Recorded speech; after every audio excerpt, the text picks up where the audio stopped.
François de Negroni se met, dans ce livre, au tempo accompagnateur des pas d'un philosophe qui s'éloigne, son devoir quotidien accompli, de sa solitaire table d'écriture, pour rejoindre l'écume des jours.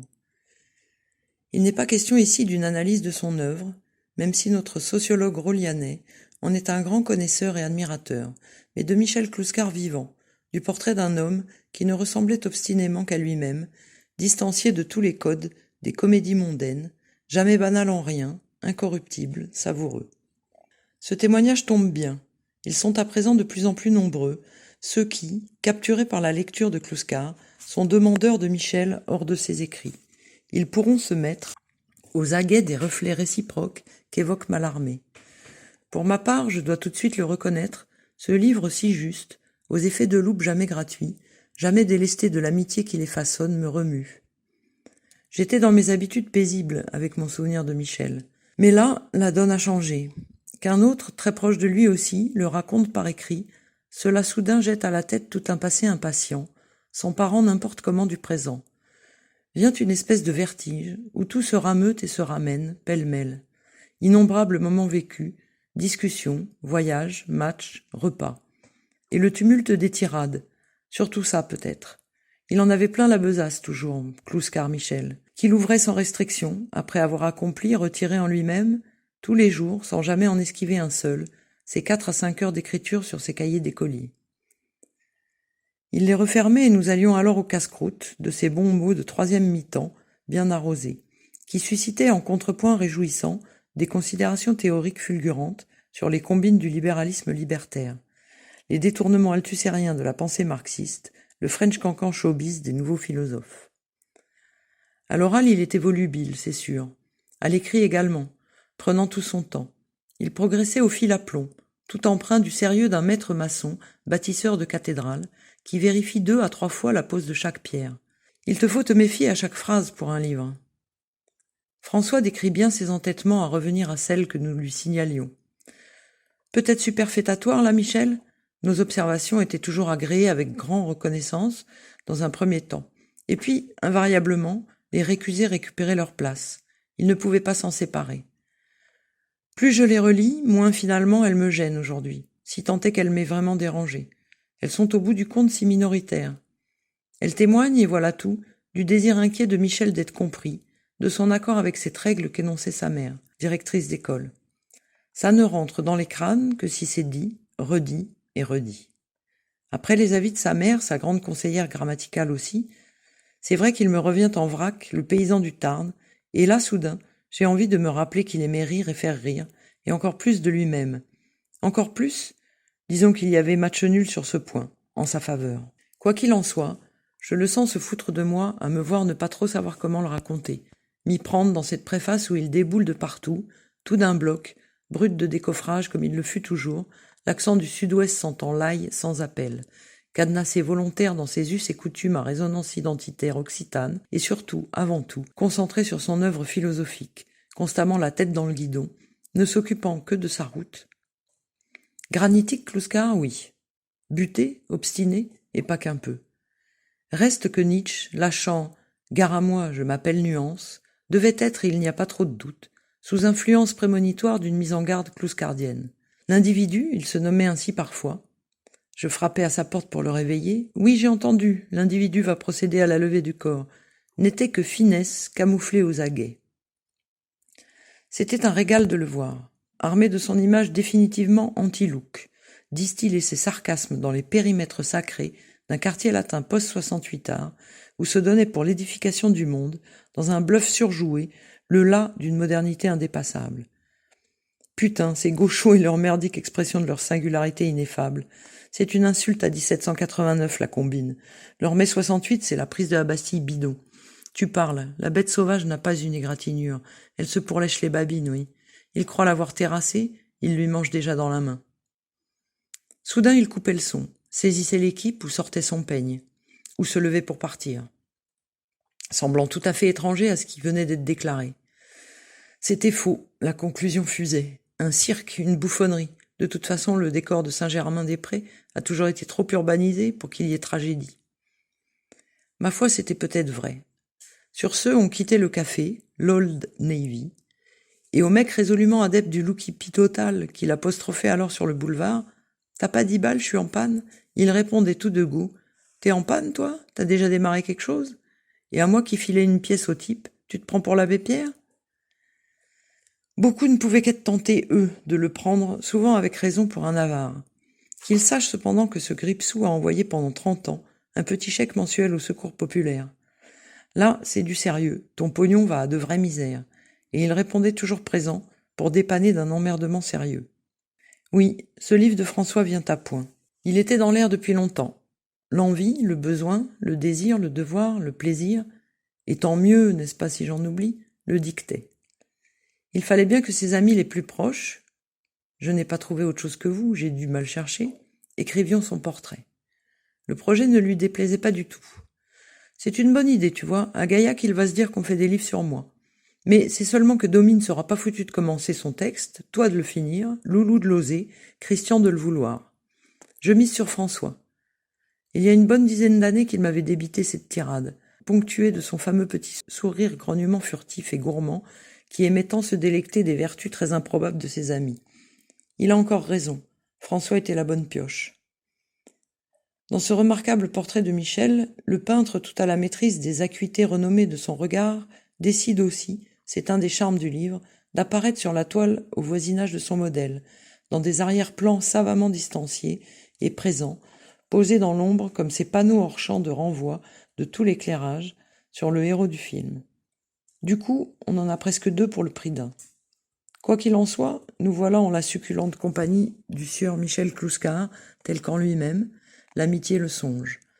Voguant à son écoute, en son sillage, sur ces chemins kaléidoscopiques difficiles, sinon impossibles à cartographier, tant s'y entremêlaient au cours de nos innombrables hadiths, dans une dialectique burlesque rigoureuse dont il avait le secret, des passions a priori incompatibles, comme la cueillette des champignons et les menées sournoises du néocantisme, la position du pied gauche du talonneur dans la mêlée à 5 mètres sur introduction adverse et les pitreries urticantes des freudo-marxistes, la boudeuse de Tino Rossi et le système impérieux hegelien, le mythe de Tristan et Iseux et le plat du jour à 3 francs 6 sous de la petite source au quartier latin.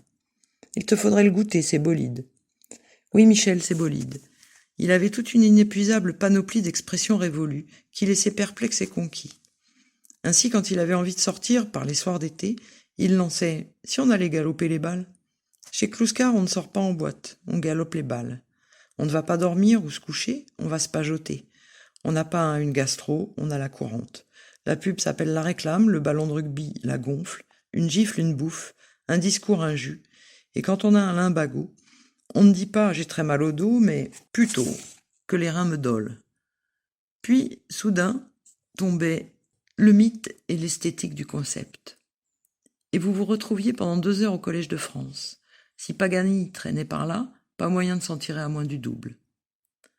Son cher Dominique Pagani, dit Domi, étourdissant et intarissable surtout, qui un jour au Old Navy, parlant comme souvent de Hegel à Arthur Adamoff, toujours très demandeur et aux anges, mais n'en finissant jamais non plus de digresser, passant de la phénoménologie au calibre des canons napoléoniens à Iéna, ou au climat d'Hanoï, ou à l'invention du carburateur, s'entendit dire par Michel « Domi, tu devrais avoir de saines ignorances. » C'est vrai, il est parfois exténuant, reconnut Adamoff lentement, l'accent russe implacable. Notre Clouscar, pour sa part, s'exténuait parfois dans de bien étranges querelles. Celle avec un merle corse, par exemple. Il dormait chez moi dans une chambre au-dessus d'une treille. Nous étions en septembre. Au lever du jour, un merle se ramenait parmi les grappes, se mettait à siffler sans répit de superbes stridences mélodieuses, d'une arythmie souveraine, pour célébrer sa joie d'être de ce monde, d'exister, de se gorger de raisins pulpeux, au lever cérémonieux d'un soleil lent, dans un ciel encore tout engourdi des pâleurs ambrées de l'aube. Sauf que tout ça, c'est bien beau, mais ce putain de merle réveillait Michel, très attaché à son sommeil, quelles que soient les affaires du monde. Alors un jour, nous l'entendîmes, mon épouse et moi, ouvrir ses volets et s'adresser furibard à l'oiseau. « Et puis quoi encore? Pour qui tu te prends? Tu vas la fermer, oui ?» L'autre, évidemment, prit illico la fuite dans un tourbillon de triolets paniqués, les phrases réprobatrices de Michel, intarissables au croupion. Tout un réquisitoire. Au petit déjeuner, ravi, je lui parle de son altercation. « Alors, maintenant tu t'engueules avec un merle ?» Lui, le plus sérieusement. « Tu nous as entendus? T'as vu la prise de bec? Tu as vu le type, qu'elle s'en gêne? Je lui ai fait un jus, il ne reviendra plus. » J'éclatai de rire, mais lui théorisait déjà l'affaire. C'est de l'impérialisme sonore. Toute surface ayant à présent son propriétaire, l'invasion par le volume sonore est la dernière conquête. Encore 2 mesures de regard farouche, puis il leva ses yeux bleu pervenche inoxydables vers la treille au merle gauchiste et mêla son rire au mien, rejoignant sans réserve mes moqueries à son encontre. Ce jeu-là, se foutre de l'autre dès qu'il dérape, a toujours été entre nous, Christian, François, Domi, Michel, Louis Schiavo, dit Loulou, et moi, un exercice assez intensément pratiqué. Dans les choses de la vie, faites pour beaucoup de l'accumulation, tiens pardi, de nos conduites bien imparfaites et de nos maniaqueries égotistes, nous avons toujours été les uns pour les autres des cibles tout aussi réfractaires que consentantes. Le jeu de la bourse des défauts du copain, s'il est franc, est la première salubrité de l'amitié, étant bien entendu que si celui qui est taillé est absent, c'est encore meilleur. Combien de fois ai-je entendu dire par l'un de nous, qui quittait l'assemblée avant l'heure, « Bon, je vous laisse vous régaler sur mon compte », et Michel d'annoncer « On te remettra le réquisitoire et ta dépouille demain ». Face à son cas particulier qu'il affrontait en brave, une ombre de sourire farceur aux lèvres, il résumait « Je suis un rescapé. Sans la philosophie, sous la pression de ma paranoïa sournoise, je te faisais commissaire de police ou assassin. » Il savait donc apparemment ce que la vie peut réserver en douce à celui qui ne sait pas assez méfier de lui-même. Mais il n'avait pas trop tâtonné. Il avait, semble-t-il, bouclé une enquête définitive sur son cas, qui l'a mené à déclarer « Je suis un homme libre, je connais toutes mes déterminations. » Il connaissait surtout sa tâche en ce monde, expliquer les hommes, dénoncer le mal, débusquer les sophistes, les tricheurs. Qu'est-ce que j'ai été me foutre sur le dos? Faut être con. Je lui glissais hilar, inconscient et prétentieux aussi peut-être, non? Et lui, tranquillement revendicateur. Et tiens, pardi. Sauf qu'il croyait à l'inconscient avec des pincettes, et qu'il avait l'orgueil somptueux, ce cinglé de la vérité. Ça avait mis chez lui, pour toujours, la vanité aux abonnés absents.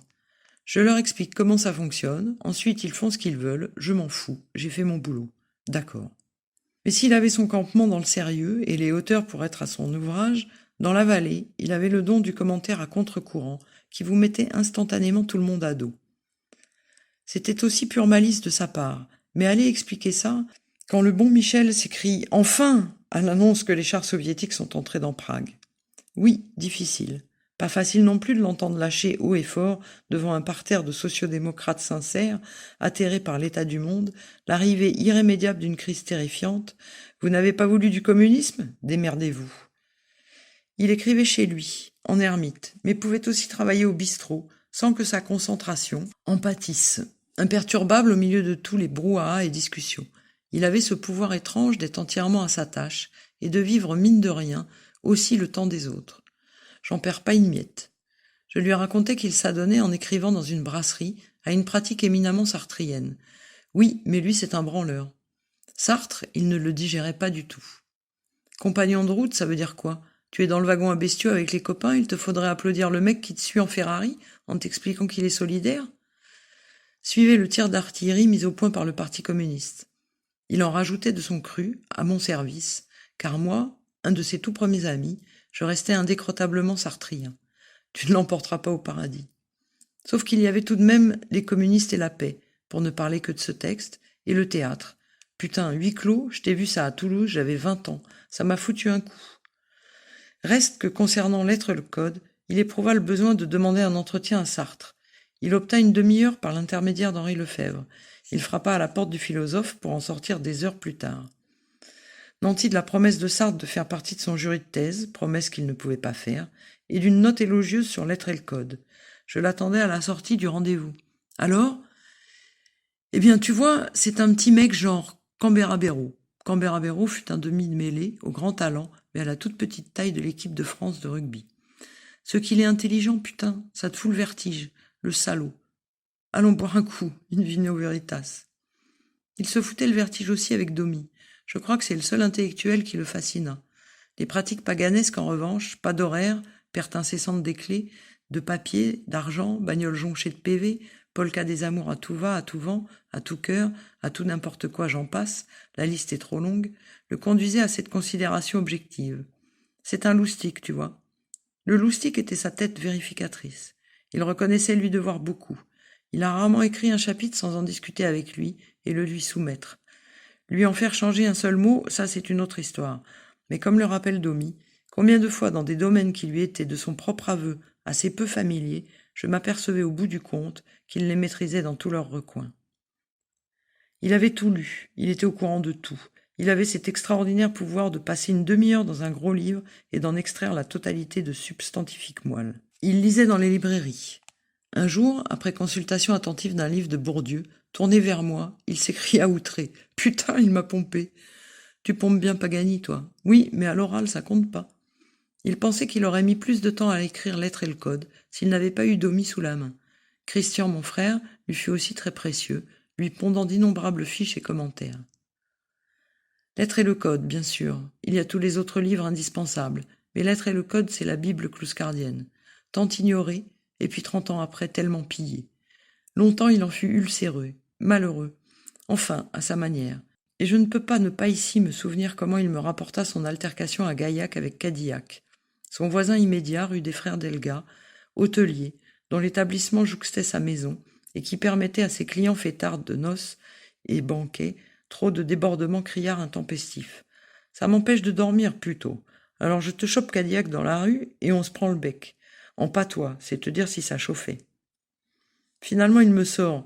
Tu n'es qu'un feignant qui n'a jamais rien foutu de bon. Lettres et les codes venaient de sortir. Je te lui fais du terrorisme culturel. Gros couillon que je lui dis. T'as jamais su écrire un mot sans 3 fautes d'orthographe. Moi, j'ai écrit un livre de 800 pages qui pèse 1,2 kg. Ma mère l'a pesé. Réplique. Eh bien, c'est 1,2 kg de merde.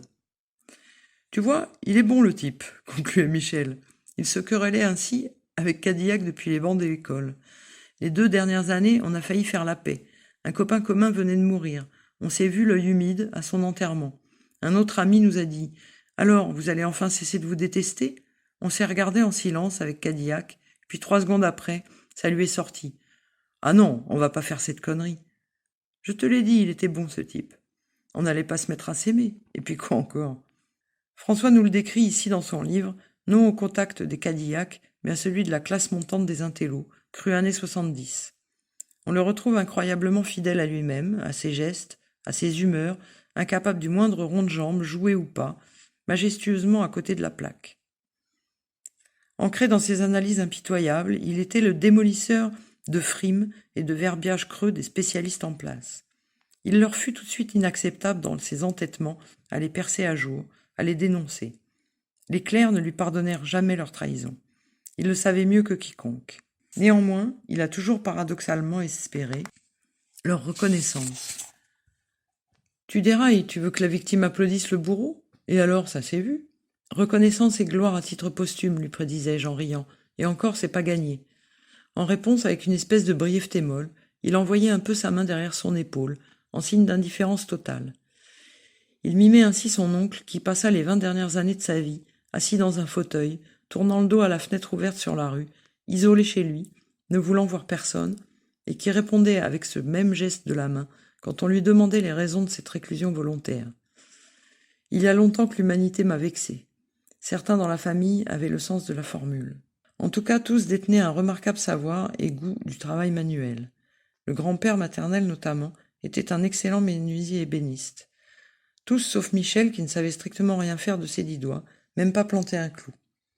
À part tenir un stylo, tu vois, et un ballon, aurait-il dû ajouter. En sus du sprinter de haut niveau qu'il fut dans sa jeunesse, c'était un bon basketteur et un bon rugbyman. Ce bon rugbyman-là avait un rêve récurrent, qu'il faisait, disait-il, au moins 1 fois par trimestre.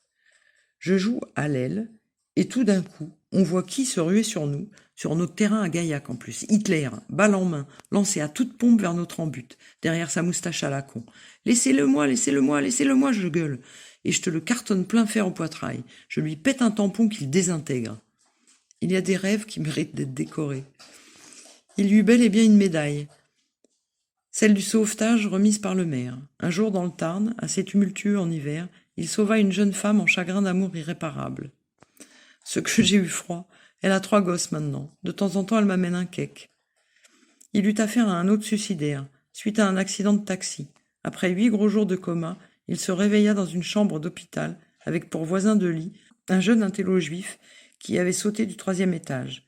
Mais la mort, pas d'accord, avait laissé vivants sur le bitume tous les os fracassés en prime de match. Ils sympathisèrent beaucoup. On discutaillait sur tout. Dieu, l'être, la chose en soi, l'amour, l'absurde, Israël, la Palestine, tu vois le genre. Tu es sous morphine, tu ne sais pas trop ce que tu racontes, mais tu as un lien à l'autre qui fait du bien. Son voisin de souffrance était régulièrement visité par toute une famille éplorée et des rabbins sentencieux. Il faisait le quasi-muet, le type. Et quand la famille me demandait si de temps en temps il me parlait, sur sa demande, je disais non. Il le faisait chier, quoi. On s'aimait bien, nous. Moi, avec mon désir de me tirer de là pour aller aux champignons, lui, avec celui de se refoutre par la fenêtre. Il y tenait, que veux-tu. Au point qu'un jour, il m'a dit « On est amis, n'est-ce pas ? C'est irrémédiable. Alors aidez-moi, rapprochez mon lit contre la fenêtre, je crois pouvoir me charger du reste. » Hélas, je n'avais pas la force de lui donner satisfaction. Je lui ai expliqué ça. Sinon, vous l'auriez fait, n'est-ce pas ? Tiens, pardi, d'autant que je crois que je suis antisémite. Il est alors parti marinant en plein milieu de ses câbles, poulies et perfusions, dans un fou rire rentré qui aurait pu l'oxyre. Il était bolide, le type. Mais quand je suis sortie de l'hôpital, lui, il en avait encore pour des mois, et je n'ai pas gardé le contact. C'est qu'il était dangereux. Tu avais envie de l'aider. Le devoir même. On est lâche. À partir de 1964, il vint encore chez moi tous les étés. L'île de beauté, tiens pardi. Ils t'ont bien vu le coup, les Grecs. En voiture ou à pince, comme il le disait, il l'explora sans relâche, dans tous ses coins et recoins, souvent flanqué de Pagani inépuisable sur son histoire, sa géographie et le reste, et quelquefois de Roger Caratini. Il connaît les bons restos, et on te lui fout le tapis rouge partout. Si tu veux une précision sur Spinoza, t'appuies sur le bouton. Il te la sort, fier comme Artaban. Il est tellement vaniteux qu'il en devient sublime. Les Corses, ça lui convenait tout à fait aussi. Putain, ils sont bons les types. Ils t'ont macroté le colonisateur, juste ici Nantes. Ça, c'est unique au monde. En plus, ils t'ont pété Napoléon et Tino Rossi. Va t'en faire mieux. Leur farandole identitaire, bon, ça dérivera mafieux. Mais tu verras, le génie de la race mettra un jour le holà, et en attendant, leur bombinette régule l'arrivée des Boches. Tu vas voir, ils vont inventer un tourisme où tu payes ton séjour dans l'île en restant sur le continent. Mais on t'envoie quand même les films pour te faire voir ce que tu loupes. Continuité territoriale seulement pour les mandats. Quand il coupait avec ce genre d'élucubration, il était catégorique sur le fond. L'autonomie, pourquoi pas, mais l'indépendance, pourquoi faire ? Sinon, livrer l'île à tous les prédateurs et tous les errements des petites républiques bananières. Pourtant, ne t'inquiète pas, ils savent faire, ils sont marioles. Oui, ça lui plaisait d'être là. Une fin d'après-midi sur la place de Lumio, par un vertigineux coucher de soleil sur la baie de Calvi, figé et grandiose jusqu'à l'extase, il traduisit ainsi son émerveillement. Putain, Camus et Tipazza, ils repasseront. T'as vu ça ? Et Hegel qui dit que la beauté est souveraine mais impuissante. Il aurait mieux fait de mettre les pieds ici. Qu'est-ce qu'il veut de plus ? Il était aux anges du plaisir de la magnificence des lieux et de ses injustices envers Camus et Hegel. Un autre après-midi, dans la forêt de Bonifato, dont il connaissait pratiquement chaque arbre, élu au rang de ces lieux où il retournait obstinément, il répondit à une randonneuse qui lui demandait la hauteur des pins et où était le chaos, cet énorme amas de pierres quelque part en une clairière. « Madame, la hauteur de la forêt est si stupéfiante qu'elle n'est pas mesurable, elle ne peut s'apprécier qu'en termes lyriques, et quant au chaos ici, il est partout. » C'est sûr qu'il ne fallait pas le priver de l'île Corse, ce que fit Roland Barthes. 3 jours avant le départ de Paris pour Calvi de Michel, le penseur du degré 0 de l'écriture se fit écraser par une voiture et en mourut. Henri Raymond appela alors Michel. Il comptait sur lui pour remplacer Barthes dans un jury de thèse. « J'arriverai 2 jours après la date prévue. Je ne peux pas dire non à Raymond. Ce Roland Barthes, même mort, il me fera chier. » On l'excusera, il avait envie d'être ici. Roland Barthes exagérait. Il le privait de son petit déjeuner que lui mitonnait Madame Blanche à la cafétéria-pâtisserie de la rue Joffre, juste au-dessus du port. Il le privait de son copain l'épicier de Galéria, chez qui il se ravitaillait en orezza l'après-midi, avant d'aller se baigner dans les piscines de Porphyre du Fango. Ensemble, ils taillaient des bavettes politico-campagnardes, et l'autre lui expliquait que devant la demande de plus en plus pressante des touristes d'obtenir des tranches de jambon coupées très très fines, il s'était précisément résolu à faire des tranches si fines qu'elles n'avaient qu'une seule face. Si c'est pas mieux que du Roland Barthes, ça. C'est l'an 2013. Michel a tiré sa révérence il y a 4 ans. Et si les temps où il n'était pas encore Clouscar sont très lointains, s'ils n'ont pas cru avoir à trop se presser pour qu'ils le deviennent, nous y voilà pourtant.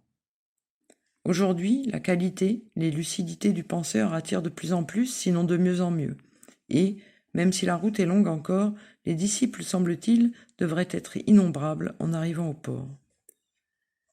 Il y a presque maintenant un demi-siècle, la première troupe tenait au large tout entière dans un minibus. Isolé à l'extrême, résolu à l'excès, il roulait à contre-courant des voies à sens unique, imposées par une intelligentsia impérialiste, post-68arde, qui attendrait à peine une décade pour pondre les nouveaux philosophes, comme ils se nommaient. Au volant de la guimbarde, dans les sens interdits, un paysan du Tarn belliqueux, qui par une ruse de la raison encore à expliquer, s'était mis lui aussi à la philosophie, avec le sérieux de sa race, et n'admettait pas qu'on en laboure les champs de travers. On va dire que pour le moins, il ne s'y prenait pas comme il faut pour l'expliquer au chantre humaniste du libéralisme libertaire, qui n'étaient que les battleurs néofascistes du marché. Il se rendit donc inacceptable. Quand on veut se débarrasser de son communiste, on dit qu'il a le stalinisme. L'affaire ne se présenta jamais bien. Notre Tarnais réfractaire de Gaillac et du pays cathare savait cela mieux que tout autre. Qu'importe. Pour nous, quand il retrouvait le monde, au sortir de sa table d'écriture où il ne fut jamais que serein et appliqué, totalement à son affaire, heureux où je dois être à mon boulot, cela valait vraiment le coup de le voir vagabonder. C'est en cet exercice que ce livre l'accompagne, racontant comment il ne voyageait jamais à l'aveugle, comment il ne se perdait jamais de vue, comment il était le tout premier à rire de lui quand ses exaltations verbales dénonciatrices basculaient trop dans le donquichotisme, ce qui ne l'empêchait pas, au contraire, de régler ses incomparables éclairages d'entomologiste sur les pratiques et les pensées des hommes. Mais place à présent à la délectable lecture de ce portrait. Vous allez voir, c'est bolide. René Commère.